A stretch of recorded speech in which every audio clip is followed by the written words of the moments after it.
You, Commander Ren Vale, are stranded above Earth because a red tax injunction blocks your only ride home. 6 days earlier, you floated into the observation cupola, grinning as the planet rolled blue and silent beneath your boots. You were alone on Aster-9, a private research station with velvet dark windows, humming freezers, and your crimson wristband tied tight. Every sunrise lasted minutes, and every sponsor wanted your laugh bouncing through the cabin like proof the future had arrived. You spun coffee into pearls, caught them with your tongue, and heard schoolchildren cheer through a tiny silver speaker. Then, payroll pinged. Your mission bonus would pass through an orbital residency trust you had never heard mentioned. The message smelled wrong, like burnt plastic in a clean room, but the finance bot called it routine optimization. Your return countdown still showed 9 days, so you shrugged and checked the docked capsule shining outside the hatch. A lawyer called during dinner, voice smooth as sealed glass, asking you to confirm you lived nowhere on Earth. Buried in the contract, one sentence made your throat dry. If residency was disputed, emergency rescue costs belonged to you. Flight control laughed it off, telling you astronauts signed strange forms all the time, then changed the subject to camera angles. At night, dust from a tiny debris strike scratched the capsule's heat shield seal, and a replacement was already on tomorrow's cargo. You clicked accept anyway, because refusing your bonus felt dramatic, and the station lights were still warm and steady. At 0310, the cargo launch vanished from your schedule, replaced by a court notice freezing all company accounts.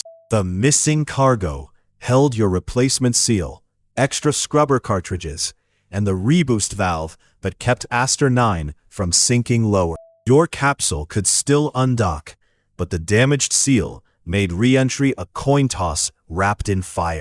Legal ordered you not to touch it.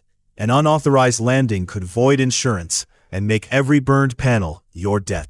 You asked who filed the complaint, and the 4-second delay suddenly felt like a locked door. A ground technician whispered that your smiling broadcasts had been used to sell the mission as tax-free humanity. Then your personal bank app froze too, and your sister's family stipend blinked from green to gray. A flight computer requested a paid landing escrow before ground radar would upload your deorbit corridor.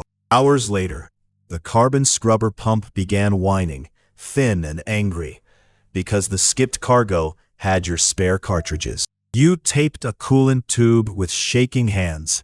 The pump calmed, but the repair drained your batteries faster. The company lawyer offered one escape.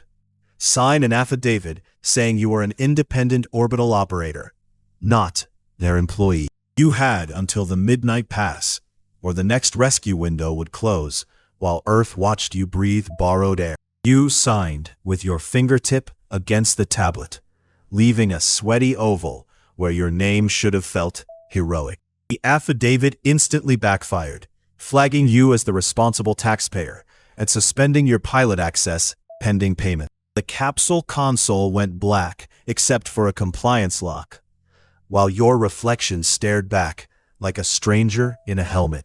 You tried a maintenance bypass, but the station lost gyro alignment, and sunlight slid off the solar panels. So you opened a public stream, showing cracked lips, floating receipts, and the blue world that would not answer.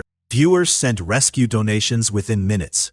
The court seized the fund as related proceeds before fuel could be ordered. Your sister's message arrived distorted. Her rent autopay had failed, and she begged you to stop signing things. Unpaid controllers began leaving the loop, one by one, until only a junior voice stayed awake with you. She found a hidden manifest showing your replacement seal relabeled as training equipment for a tax credit. If she filed it, the court might lift the freeze. If she was wrong, you would lose your last ally. You filed it together, and the court answered by reclassifying Aster-9 itself as disputed taxable property. Remote commands sealed off, the cabin chilled, and beads of water froze along the laptop hinge. You killed the heaters to save the scrubber, then watched your breath fog inside the helmet visor. An old mentor found a brutal option, local capsule launch, but only if you jettisoned the lab containing proof. You uploaded the black box first, then cut the lab loose, choosing evidence over the station you love. With 4% power, Aster-9 kicked sideways, and your stomach rose as the horizon tilted like a closing door. The black box reached the court. The Injunction lifted, but the rescue rocket had missed its fueling window. Your capsule unlocked at last, still blinking amber around the damaged heat shield seal you never received. You buckled in anyway and recorded your sister one promise. Whatever papers arrive, they are not her burden. The deorbit burn punched your spine, and Aster-9 fell behind you, glowing like a broken lantern. Fire wrapped the capsule windows. Smoke tasted metallic, and tiny warning beads trembled around the cracked seal. You gripped the crimson wristband on your left sleeve as comms faded into a long white hiss. The court order cleared your accounts while your capsule vanished from radar, and no rescue beacon followed. Weeks later, your sister received a scorched pouch containing the crimson wristband and an unsigned refund form. You wanted the stars, but the loophole brought you home